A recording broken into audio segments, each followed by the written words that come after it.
my name's Cordy, and it's not much publicised fact, but I was in the police for a while, and you know, it was sort of a good sort of year run we had, but myself and Sting would both fly into uncontrollable rages, a bit of an artistic clash, and Andy and the rest of the boys just decided that it was time for us to part ways, so that's why they're a three-piece. Obviously. It's Friday and that means we talk about chords. Last week I did some Eric Johnson-y kind of triad-y stuff, and I touched a bit on inversions and his spread triad voicings. So I thought it made sense to take that a little bit further and just show you some more of the inversions that we find in D major that we could use. Last week we kind of did this, so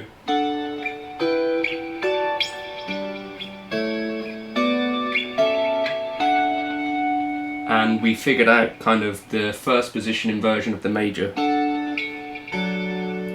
So if you don't know what an inversion is, you could probably look it up if you want a proper explanation, but if you've got your normal triad here, you've got a D, an F sharp and an A D major triad, we can invert that and we can start that from another note of the triad. So we could start it from F sharp, A, D, and that would be the first inversion of D major. If we wanted the second inversion, we would start it from the A, so we'd have an A, D, F sharp. That's basically what inversions are. So you take the three notes and you move the bottom one to the top, essentially. That kind of thing. So let's first take the minor, because we didn't do this yet. If we took the minor position, spread triad like this, and wanted to invert that, what have we got? We've got a B in the bass, we've got an F sharp, and we've got a D. So I'm going to put the D in the bass, B, F sharp. Does that make sense? So, and you've got three other minor chords in the D major scale, so E minor, then F sharp minor,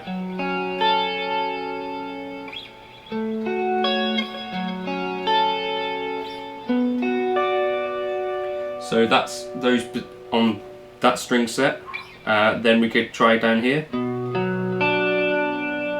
So, and then starting with a D, E minor, F sharp minor,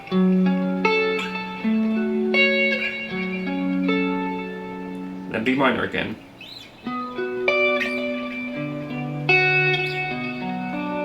And then we've got one more string set to apply this. E minor, F sharp minor,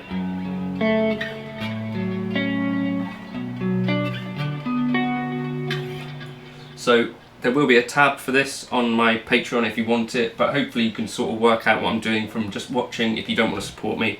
So that's the first thing that I wanted to explain. So you've got the B minor shape spread triad, so we've got the root, the fifth, and then the third, and then we've got the third, the root, and the fifth.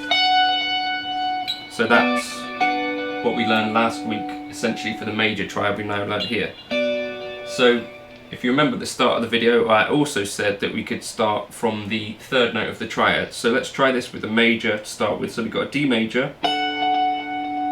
The first inversion, we'd start from an F sharp, D, A, and then for the third we could start with an A, right? So we get an A, an F sharp, and a D. So this is for my pretend 22nd fret there. So if we apply that to the other two major scale, major triads, that's gone wrong in it. So G, first inversion G, second inversion G,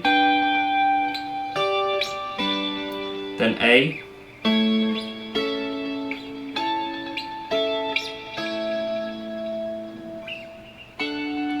Then remember we've also got on the other string set, so D for D in root position, first inversion.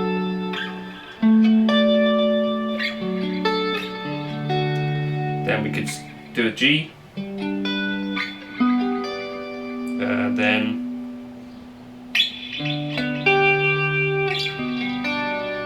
then A,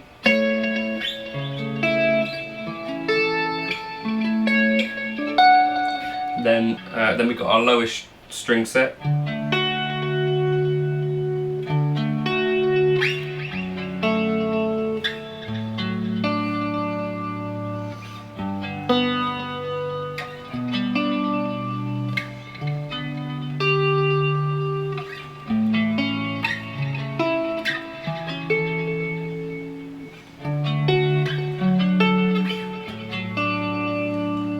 So that's all of the inversions of the major spread triad,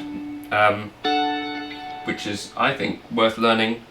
And what you can try to do is join those up as we talked about last time. So you know, you might go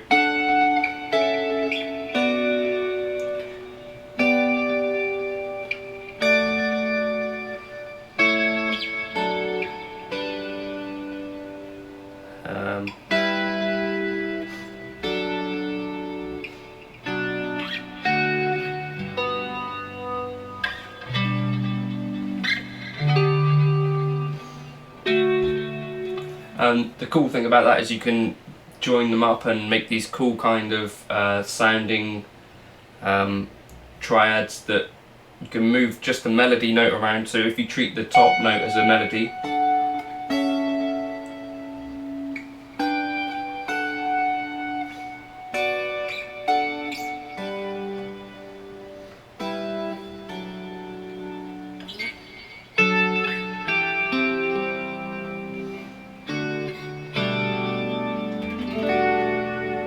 and they mix in really well with other chords as well, obviously. So the only other one that I wanted to just show you quickly was the second inversion of the minor.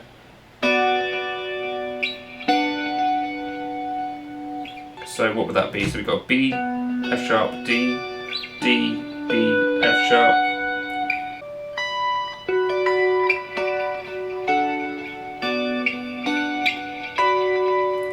So basically, if you want the second inversion of the minor, it sounds like this. Then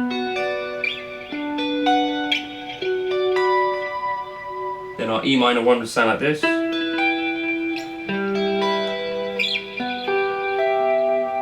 Then our F sharp one.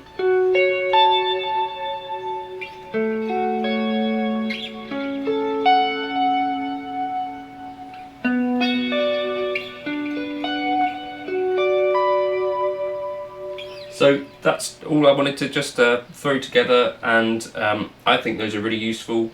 And yeah, practice playing them and remembering where those positions are in D major, then move them around. The tab for this will be on Patreon. If you wanted to support me with a one-off kind of donation thing, I've got a buy me a coffee link. I drink quite a bit of coffee, obviously. But only use that if you got something useful out of this, or you like what I'm doing on the channel and you can afford to. Otherwise, feel free to just like and subscribe. That's the way that you can support me. Maybe share this around to friends or other people who play guitar. But thank you for watching, and as always, the tabs and stuff will be on Patreon if you want them. But hopefully you can work out what I'm doing from just the video if you didn't want to support me going forward. Thank you for watching, and I think this is kind of like the second installment of that demystifying Eric Johnson's kind of triads and chords and stuff. If you want me to do more on this kind of thing, leave a comment. Hopefully it's kind of useful. Thanks for stopping by.